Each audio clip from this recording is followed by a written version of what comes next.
자, 직선의 정의에 따른 직선의 방정식을 어떻게 구할 수 있겠나를 생각해 봅시다. 가만히 생각해 보니까 원의 정의가 있죠. 원은 뭡니까? 평면에서 어떤 점으로부터 거리가 일정한 점의 집합입니다.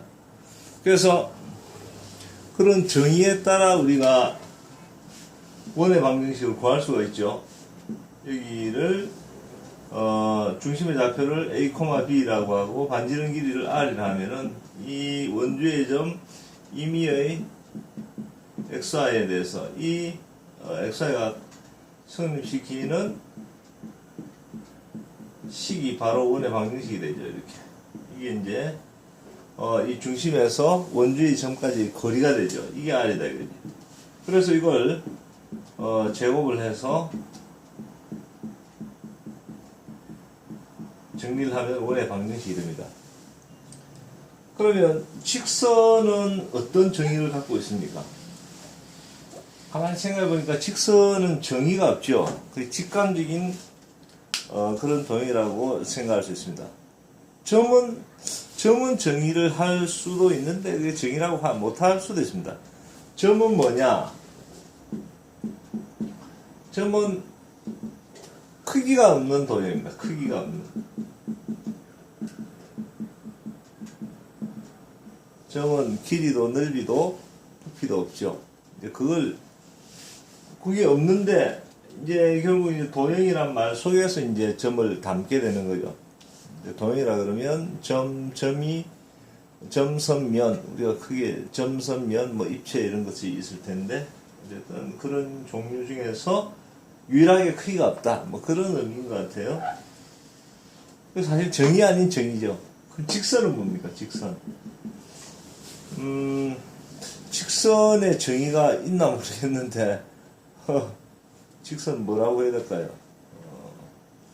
빛이 나간 경로. 근데 빛도 휘죠. 중력장의 작용을 받아서 휘입니다.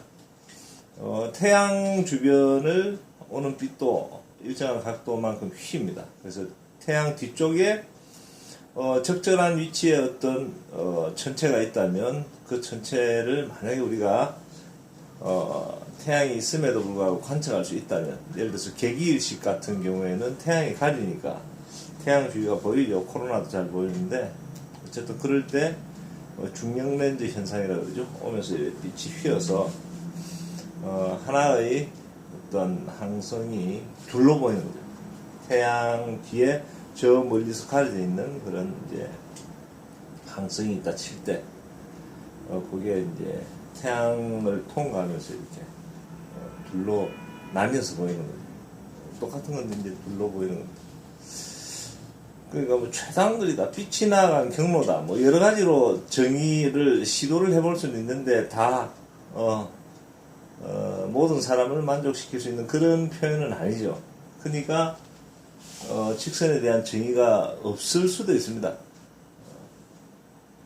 어쨌거나 우리 교과서에서도 직선을 뭐 특별하게 정의를 하고 있는 것 같지는 않은데 모르겠습니다. 뭐 저학년 교과서에 그게 있는지 모르겠는데 정의 대신에 공리를 쓰죠. 공리.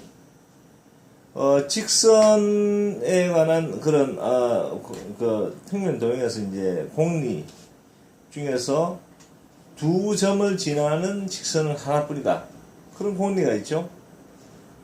그래서 이제 이가 없으면 잇몸으로 한다고 어쨌든 정의가 없으니까 그런 공리에 입각을 해서 방정식을 씌워봅시다. 그렇게 하는 것이 나중에 이제 원의 방정식이라든지 또 예를 들어서 포물선, 타원, 삼각선 같은 경우에도 정의에 입각을 해서 식을 다 구하거든요. 그래서 보다 더 그런 다른 도형들과도 좀 일맥상통한 그런 방정식 구하기가 될 수 있을 것 같습니다. 그럼 직선은 서로 다른 두 점을 지나는 직선 하나뿐이다. 여기 이제 가장 간단한 거죠. 뭐 주어진 한 직선과 또 그 직선 밖에 있는 한 점을 지나고 그 직선과 평행한 직선도 하나뿐이다. 뭐 이런 것들도 있는데 어쨌든 두 점을 지나는 직선 방정식으로서 식을 세워봅시다. 그러면 두 점을 지나는 직선은 어떻게 표현되겠습니까? 좌표를 두 개 대비해서 성립하기 때문에 연립 두 좌표를 대비했을 때 연립 방정식을 만들 수가 있죠. 그것이 유일한 해를 가지려면 연립 1차 방정식이라 해야 됩니다. 그 미지수가 이제 두 개 있어야 되겠죠. 연립 2차 방정식은 해가 두 쌍, 네 쌍, 이런 식으로 나오죠. 그래서 우리는 이게 연립 1차 방정식, 미지수 개수가 두 개인 연립 1차 방정식 형태가 된다는 걸 알 수가 있습니다. 무엇에 관한 연립 1차 방정식이냐?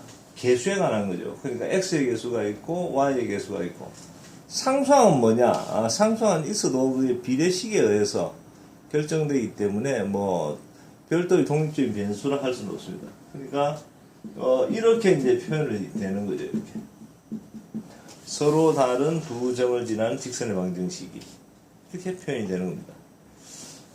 그래서 이제 여기에다가 두 점을 대입해서 우리가 여러 가지 생각을 할 수 있지만, 그런 것보다도 자, 1차식이라는 것만 저기에서 이제 확인을 하고, 우리가 직접 공리에 따른 직선의 방정식을 유도를 해보죠. 가장 간단한 게 뭐겠습니까? 원점을 지나는 직선이 되겠죠. 원점 지나는 직선은 어떻게 표현되어야 되겠습니까? 그것은 00 대입해서 성립하니까 ax 더하기 by는 0 이렇게 표현이 되겠죠. 그래서 이제 우리가 원점이 아닌 한 점으로서 x, 1, y를 지난다, 이렇게 생각을 해보는 거죠. 이렇게. 그러면 요 점을 대입해서 이제 성립을 해야 되거든. 성립해야 되니까 어떻게 생각할 수 있겠습니까? 여기에 x1이 들어가고 여기에 y1이 들어가서 이게 0이 돼야 돼요. 그러면 이게 성립하기 위해서는 뭡니까?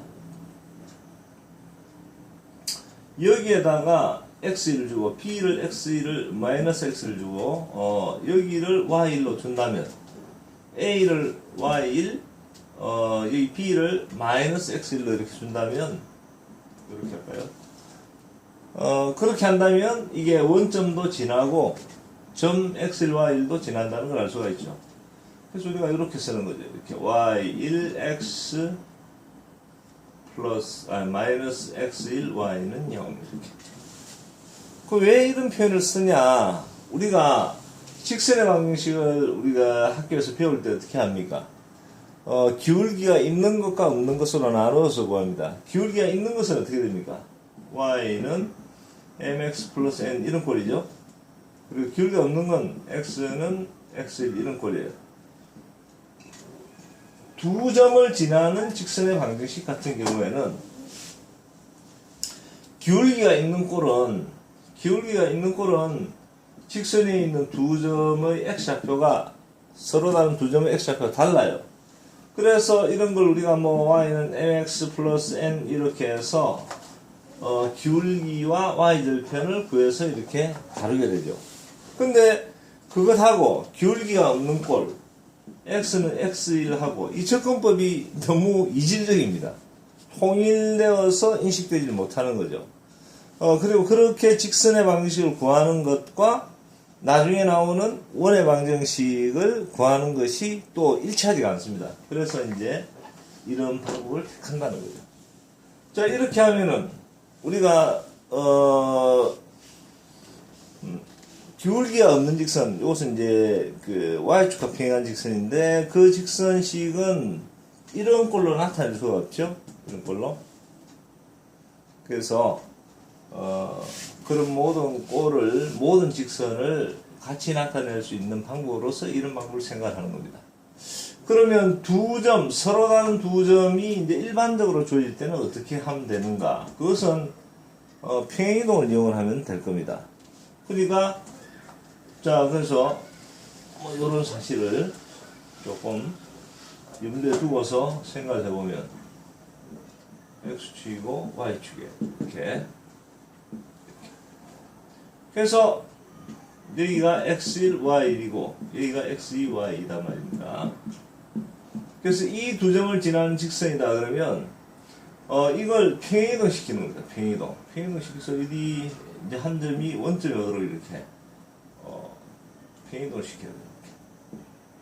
그럼 이 점 좌표가 뭐가 되겠습니까? x2 빼기 x1 y2 빼기 y1 이렇게 됩니다. 그럼 이 직선식이 뭐가 돼요? 이 직선식이 y좌표 먼저 썼었죠. 아까 원점과 그 다음에 점 x1, y1을 지나는 직선식이 뭐였습니까? 이게 얘가 이렇게 y1, x 빼기 x1, y는 0 이렇게 됐었거든. 그러니까 얘는 어떻게 됩니까? 지금 여기 y좌표가 먼저 오죠. y 빼기 y1, x 빼기 x2 빼기 x1, y는 0 이렇게 되죠. 그 요게 이제 다시 요리로 이제 평행이동 돼야 돼요. 평행이동. 어떻게 평행이동 됩니까? x축 방향으로 x1만큼 y축 방향으로 y1만큼 평행이동이 돼요. 그래서 이 직선식이 어떻게 바뀌겠습니까? y 빼기 y1 x 빼기 x1 빼기 x2 빼기 x1 y 빼기 y1 이렇게 됩니다. 그리고 이 식으로부터 만약에 이 x1하고 y1이 다르다. 이렇게. 아니, x1하고 x2가 다르다. 라면, 만약에 이게 다르면, 여기서 이걸 넘겨서 이렇게 다르면, 우리가 알고 있는 교과서에서, 익히 봤던 이제 그런 꼴이 나오는 거죠. 이렇게. 그래서 물론 뭐 이걸로부터 이렇게 생각할 수도 있는데 왜 이런 방법을 택하냐 하면 일단 원의 방정식과 종해서 정의에 버금가는 공리로부터 직선의 방정식을 유도하자라는 것이고, 그 다음에 식의 표현이라든지 식을 구해나가는 과정에서 여기 x1과 x2가 같을 때와 다를 때로 나누어서 구하는 그런 불편함을 없애기 위해서입니다. 그래서 식이 이렇게 유일하게 표현이 되죠. 물론 이걸 우리가 실제 수업 상황에서 적용하는 걸 생각을 해보면 학생들에게 뭐 이런 내용을 바로 설명하기 좀 어렵지 않겠습니까? 처음 배우는 학생들에게 그리고 평행이동 개념도 또 들어가야 되고 하니까, 그래서 이것은 이제 뭐 어느 정도의 요새 뭐 선행학습들 굉장히 많이 하니까 그런 걸 좀 학습이 1차 학습이 좀 돼 있는 경우에 좀 그 공리적으로 이걸 잘 논리적으로 잘 구성하는 그러한 어떤 구성의 미가 있는 수학으로서 지도를 할 때 이러한 접근을 해볼 수 있을 것 같습니다.